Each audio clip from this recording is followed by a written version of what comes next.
In this video, I'm going to show you how to change your email address for Cash App. So Cash App is a full service banking and investing app. You have a cash balance, savings, Bitcoin, stocks, paychecks, taxes, a card where you can spend your balance and get discounts, and peer-to-peer payments. If you're unfamiliar with this app, or if you want to learn how to do anything on it, you can check out the other videos on my channel where I have hundreds of tutorials. Now, to change some of your personal settings, including your email address, you want to tap on the icon in the top right corner. This is going to take you to kind of your profile and settings.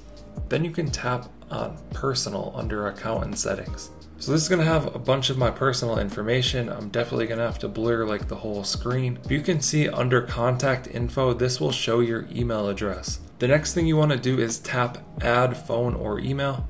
This is going to open up a menu at the bottom of the screen.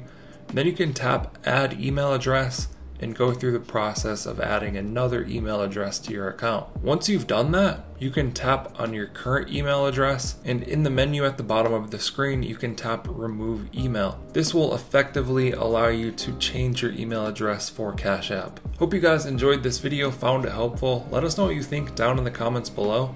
Like and subscribe if you want to see more videos like this. Thank you guys for watching. I'll catch you in the next one.